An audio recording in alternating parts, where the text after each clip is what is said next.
जय श्री राधे राधे राधे।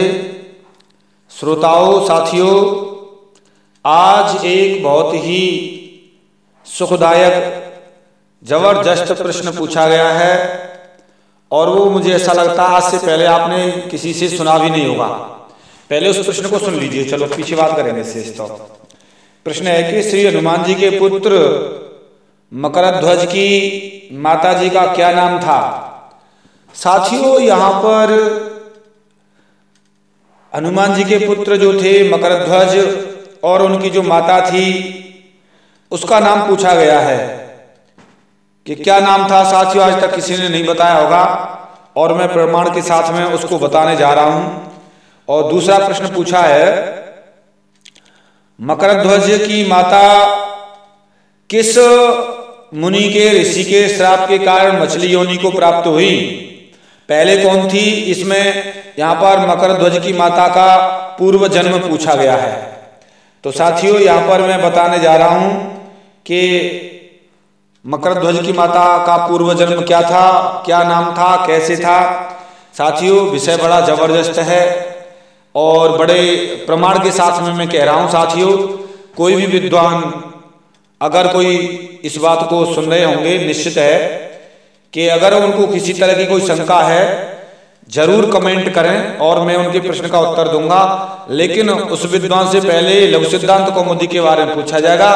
अगर वो जानते हैं तो मैं जरूर उनके प्रश्न का उत्तर दूंगा, क्योंकि बिना यहां तक पहुंचे और इस शास्त्र को समझना बहुत कठिन है। विद्वान तो इशारे को समझ रहे होंगे। चलिए साथियों, मुख्य विषय की ओर चलते हैं। यहां पर बात यहां से शुरुआत होती है, मैं यहां से बात शुरुआत कर रहा हूं। एक समय की बात है जिस समय लंका में युद्ध चल रहा था राम जी का रावण से। तो रावण के कहने पर मैं रावण अहिरावण राम लक्ष्मण की चोरी करके ले गए थे पाताल में। और उसके बाद में जब हनुमान जी ने पता लगाया कि राम जी को कौन ले गया है, तो लगाते लगाते पता और पाताल में पहुंचे। वहां पर जिस किसी तरीके से पता लगाया और पता लगाते समय उसके द्वारपाल वहां पर जाकर देखा तो मकरध्वज द्वारपाल था। तो हनुमान जी ने वहां पर युद्ध किया है। युद्ध भयंकर युद्ध हुआ है और युद्ध करते करते करते करते वह मकरध्वज हार नहीं पा रहा है। और हनुमान जी बड़े हतप्रभ रह जाते हैं कि इसको मैंने इतनी जोर से मारा है, पीटा है, तब भी ये हारने का नाम नहीं ले रहा, चक्कर क्या है। हनुमान जी बड़े आश्चर्य में पड़ गए। तो हवन, ये तो अपराजय है, ये कौन है। मेरी मुष्टिका के प्रहार और दोनों एड़ियों के प्रहार के बावजूद भी यह पुरुष जीवित है और फिर मुझे युद्ध के लिए ललकार रहा है, ऐसा क्या कारण है। इसके बाद वायुपुत्र हनुमान जी गर्वयुक्त उस मकरध्वज से कहते हैं, हे पुरुष श्रेष्ठ, मेरे समान पराक्रम वाले तुम कौन हो, आप कौन हैं, मुझे परिचय दीजिए। हनुमान जी मकरध्वज से परिचय मांग रहे हैं। सिर और पीठ की ओर एड़ियों को मारे जाने पर भी अभी तुम जीवित हो। तुम बोलो कौन हो, तुम बताइए मुझे, जिससे मुझे पता चले। तो वह मकरध्वज कहता है कि जी मैं तो हनुमान जी का पुत्र हूं, पवन पुत्र हनुमान जी का पुत्र हूं मैं। अब हनुमान जी तो वही थे और हनुमान जी पूछ रहे हैं। हनुमान जी को बड़ा आश्चर्य हुआ, अरे मेरा ही पुत्र और मेरे तो कभी, मैं तो अखंड ब्रह्मचारी हूं और ये कहां से हो गया, ये क्या बीमारी है। राम राम राम राम राम राम राम ऐसे करने लगे। अब आश्चर्य पड़ गए, पूछो तो सही। अब धैर्य धारण करके, हो सकता है ये माता का नाम या किसी और कुछ बताए जिसे मुझे तो पता चले, मुझे तो ये नहीं पता। तब और पूछना, अच्छा को हनुमान जी ये तुम्हारे पिता हैं। मैंने हाँ। तो वो हनुमान जी कैसे कैसे पिता हुए भैया, तुम बताओ। तो वो बताने जा रहा मकरध्वज, कैसे पुत्र हुए तुम बताइए। तो मकरध्वज कह रहा है, मैं बताता हूं जी। और हनुमान जी पूछ रहे हैं, तुम कैसे पुत्र हुए, तुम्हारी माता कौन है, माता है तो वो कैसे कैसे तुम उनके पुत्र हो गए, पूरी जानकारी मुझे दीजिए। हनुमान जी को बड़ा आश्चर्य हुआ था। तो हनुमान जी बता रहे हैं, हनुमान जी को मकरध्वज जी बताने जा रहे हैं। क्या कह रहे हैं, हनुमान जी के आगे सत्य सत्य अपना वृतांत कहने लगे मकरध्वज जी। और कह रहे हैं, क्या कह रहे हैं कि दशरथ नंदन श्री राम जी सभी प्राणियों पर दया करने वाले हैं और बड़े करुणा सागर हैं। सत्य प्रतिज्ञ श्री दशरथ जी की प्रतिज्ञा का अक्षर से पालन करते हुए धर्मपत्नी सीता और अनुज लक्ष्मण के साथ तपस्वियों के उत्तम निवास स्थान योग्य दंडकारण्य में श्री राम जी ने प्रवेश किया। उस समय और स्त्री सभी शुभ लक्षणों से संपन्न महाभागा उनकी त्रिलोक सुंदरी मिथिला कुमारी सीता जी को सुनकर देखकर दुष्ट रावण राम जी की और लक्ष्मण जी को प्रवंचित करके हर ले गया, चोरी करके ले गया। उसके बाद दुख से अत्यंत आर्त होकर जंगल में प्रिया सीता का अन्वेषण खोज करते हुए श्री राम जी सुग्रीव से मिले और मित्रता हुई और प्राण के सम्मान उस सुग्रीव को राजगद्दी पर बैठाया और प्रतिज्ञाबद्ध करके वायुपुत्र श्री हनुमान जी के द्वारा सीता का वृतांत प्राप्त करके फिर समुद्र से घिरी हुई रावण की नगरी लंका को देखा और समुद्र के बीच उस नगरी में परिवार सहित रावण को देखा। लंका में पहुंचने की बाधा, समुद्र को बाधा, माने कि अब क्या किया जाए, समुद्र को बांधना पड़ा। अनेक प्रकार की चेष्टा करने पहाड़ की तरह आकार वाले बानर सहयोग करने लगे, समुद्र सेतु बनाने की तैयारी करने लगे। इधर पराक्रमी शक्तिशाली वे बड़े बड़े पर्वतों को लाकर पुल बनाने के लिए समुद्र में डाला,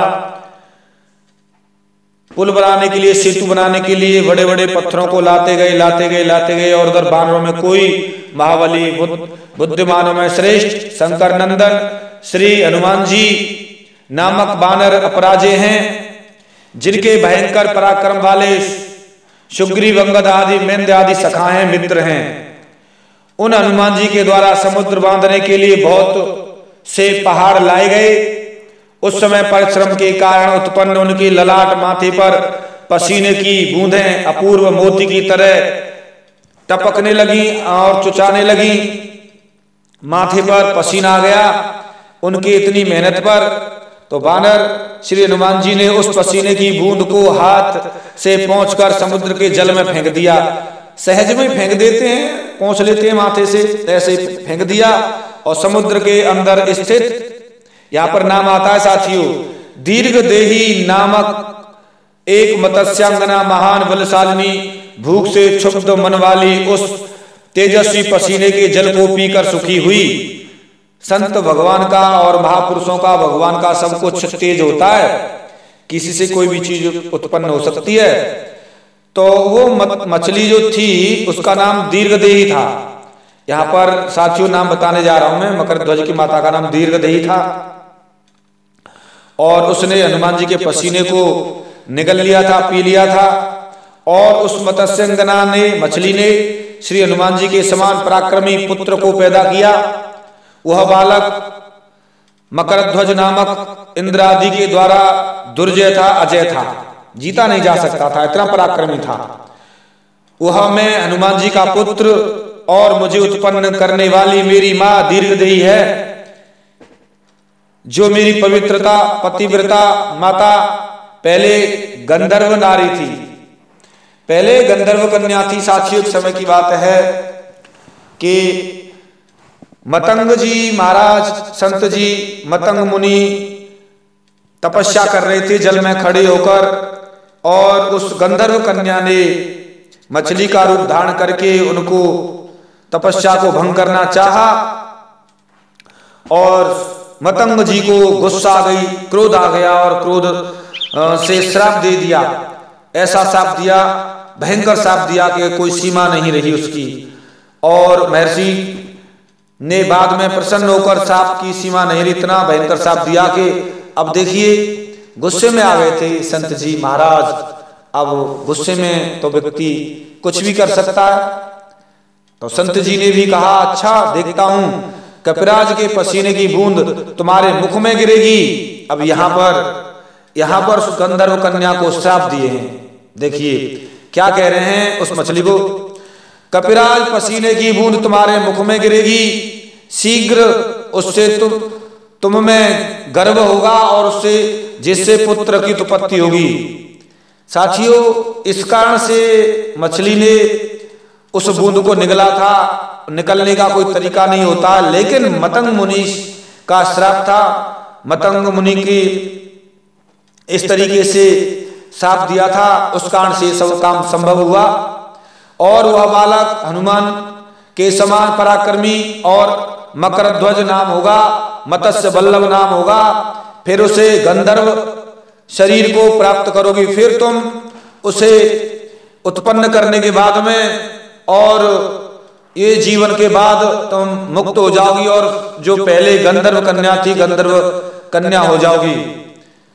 हे शुभ स्वरूप वाली मत्स्य योनि में स्पष्ट रूप में तुम्हारी पूर्व की स्मृति बनी रहेगी। तुम मत्स्य हो जाओगी, मछली हो जाओगी, फिर भी स्मृति बनी रहेगी। तुम्हें भूत भविष्य तथा वर्तमान का सारा ज्ञान उपस्थित रहेगा। इस प्रकार मुनि के द्वारा आदेश प्राप्त कर श्राप लगकर तत्काल वह मछली बन गई थी, मत्स्य शरीर वाली हो गई। और हे दानव और मनुष्य के ऊपर सत्पुरुष के वचन अवश्य ही लागू होते हैं। पूर्व काल की स्थिति जानने वाली मेरी माँ ने मुझे यह सब बताया था। तो इस मकरध्वज बता रहे हैं कि इस तरीके से हनुमान जी का मैं पुत्र हुआ और मतंग जी ने श्राप दिया था। मतंग जी के श्राप के कारण वो बूंद समुद्र में मछली ने निगल ली, उससे मैं उत्पन्न हुआ था और मेरी माँ को मतंग जी ने श्राप दिया था। तो साथियों, मैंने ये क्लियर किया है, बताया है कि उसको किसका श्राप लगा था। मकरध्वज की माता को श्राप लगा था मतंग ऋषि जी का, मतंग मुनि जी का।